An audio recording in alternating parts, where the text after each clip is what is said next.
नैतिक मिश्र जी, कानपुर। राधे राधे महाराज जी। महाराज जी, आपकी कृपा से मैं अध्यात्म मार्ग पर चलने का प्रयासरत हूँ।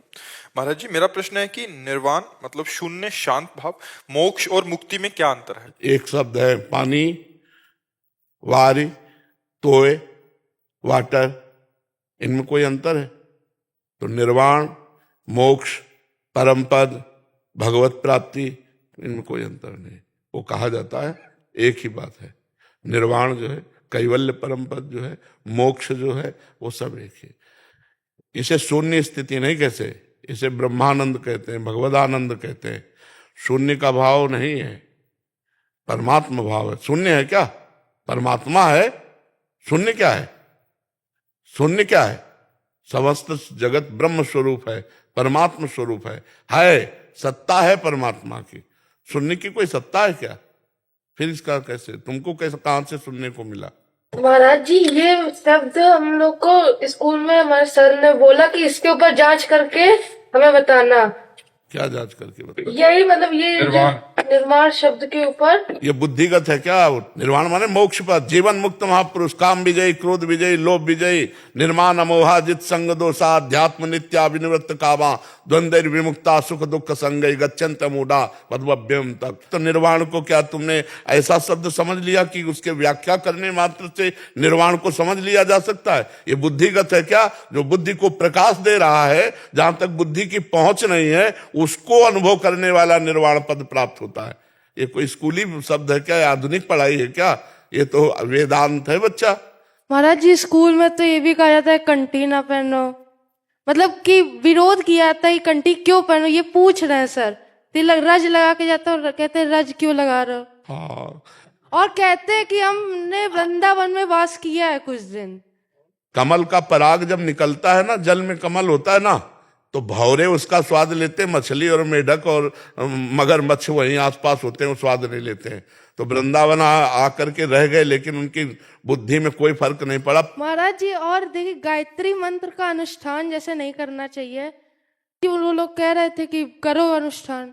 अब इसमें गायत्री मंत्र का अनुष्ठान करने की पद्धति है, जब गुरु के द्वारा यज्ञोपवीत धारण होता है, ब्रह्म ऋषि के द्वारा, और फिर वो जब ब्रह्म ऋषि कोई गायत्री मंत्र कान में देता है, फिर उसका अनुष्ठान किया जा सकता है। ऐसे थोड़ी होता है। ऐसे वो जूते पहन के चिल्ला चिल्ला के नहीं तो कौन सिद्ध हुआ जा रहा है? सिद्ध कौन हुआ जा रहा है?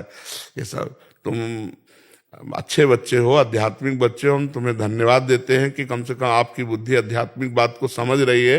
ये आज का जो आधुनिक टीचर है, वो अध्यात्म को जो नहीं जानता है, वो तो ऐसे भी उपदेश करते हैं, हस्तमैथुन वीरपात करने वाला स्वस्थ रह सकता है। ये छोटे छोटे बच्चे कच्ची उम्र के, अरे कम से कम 20-25 का हो गया, गृहस्थ में गया, फिर वो बात अलग है। ये छोटी छोटी नई फसलें हैं, इनको गंदी आदतें सिखाए। तो आजकल स्कूल में शायद पढ़ाया भी जाता है जी, वो बुक में एक चैप्टर है। हाँ, चैप्टर, ब्रह्मचर्य का चैप्टर तो नहीं होगा तुम्हारी बुक? नहीं नहीं, हाँ, ये जरूर पढ़ाया जाएगा, ये जरूर पढ़ाया जाएगा। और आप अच्छे बनो, आप ब्रह्मचर्य से रहना, गंदे बच्चों का संग मत करना। आप देखना आप क्या बन जाओगे। पौधे को संभाल के चले, वृक्ष बन जाए तो हजारों की छाया बन जाता है। अगर आप अच्छे बच्चे बन गए तो हजारों को सुधारने वाले बन जाओगे, पैंट शर्ट में महात्मा बन जाओगे। महात्मा स्थिति होती है तो बहुत अच्छा है, लेकिन किसी की निंदा मत करना। और अब जैसे स्कूल में कह दे कंठी ना पहनो, तो अगर सरकारी विरोध हो तो बात हम नहीं समझते, तो कंठी उस समय भाई जी पहनने को नहीं, पूछेंगे क्यों पहन रहे हो, रज क्यों लगा रहे हो, क्या होता है इससे?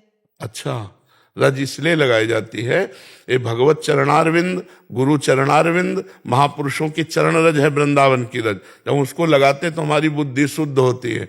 और कंठी जो तुलसी वृंदा सखी है, इनको हम धारण किए हैं। अगर हमारी अभिमृत्यु हो जाए तो हम नरक नहीं जाएंगे। और ये भगवान के दासत्व की कंठी है, हम भगवान के दास हैं, इस बात का प्रतीक है। जैसे माताएं बहनें से पूछो कि तुम सिंदूर क्यों भरती हो, पति का मंगलसूत्र क्यों धारण करते हो? तो ऐसे ही हम अपने भगवान के दासत्व का तिलक लगाते हैं और मंगलसूत्र की तरह तुलसी जी धारण किए कि हम भगवान के दास हैं और ये सबका अधिकार है, सब भगवान के जीव हैं। ऐसा कैसे हो सकता है? यही तो बड़ी विचित्रता आती जा रही है कि आधुनिक पढ़ाई पढ़े हुए बच्चे व्यभिचार में, व्यसन में अपने माता पिता का अपमान कर रहे हैं और ये समझ में नहीं आ रहा टीचर को। बिना अध्यात्म की शिक्षा के विनय नहीं आता, बिना अध्यात्म की शिक्षा के जितेंद्रियता नहीं आती, बिना अध्यात्म की शिक्षा के बुद्धि प्रवीण नहीं होती। बुद्धि में तो बहुत चतुरता है, लेकिन देखो दोष बढ़ रहे हैं ना हमारे बच्चों में। देखो ना आज के नए बच्चों में कितने दोष बढ़ रहे हैं। अगर इनको रोका ना गया तो यही तो हमारे भारत के भविष्य है।